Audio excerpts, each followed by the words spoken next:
Hello, hello, hello. This is the Vanilla JavaScript podcast. I'm Chris Ferdinandi, and today I'm talking about what you need to know to be a good developer. One of the never-ending debates that I see in the web development community is what makes someone a real developer. Are you a real developer if you only know CSS? What if you know jQuery but not ES6? Do you have to learn a framework to be a real developer? In fact, just today I saw a tweet from someone who shared a roadmap to be a good developer, and it included a ton of stuff. Beyond the basics, you had things like Git and NPM and Sass, all the CSS frameworks and JavaScript frameworks, build tools, module bundlers, testing frameworks, progressive web apps.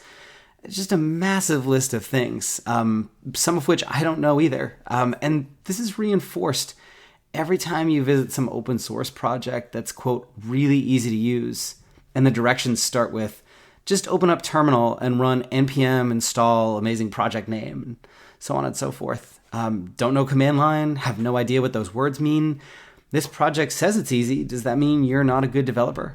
You know what? Fuck that. The way we build modern websites is absurd, over-engineered bullshit.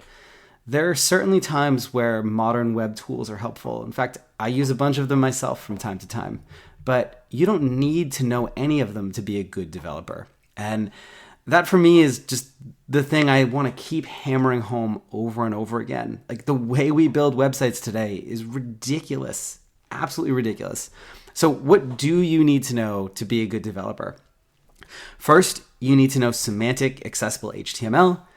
And second, you need to have a good understanding of the fundamentals of CSS. And that's it. JavaScript is great. I'm a JS educator, so I obviously would encourage anyone who wants to learn it to do so. But you don't need to know JavaScript to be a good or great developer. If you'd rather dive deep into CSS, that's totally cool. In fact, I know tons of people who are really good at JavaScript and suck at the basics of CSS, and that's a big issue. They're worse JavaScript developers for it. So learn semantic HTML. For example, don't use divs styled like buttons, use buttons for forms and JavaScript hooks and links for URLs that lead somewhere else, styled as buttons if needed, stuff like that. So just picking the right element for the job. This is something that I see so many people who learn frameworks and things like that, but never actually learn the fundamentals. Like, this is an area I see them trip up a lot. And then learn foundational CSS. Understand inheritance in the cascade. Where I think most JavaScript developers fall flat on this stuff is by thinking that the cascade is a bug and not a feature. If you understand how it works, it's a powerful tool that lets you do more with less code. And whether you learn JavaScript 2 or just go deep on CSS, learn about methods for structuring your code and approaches. There are so many different approaches and no one is right, but pick one and use it consistently.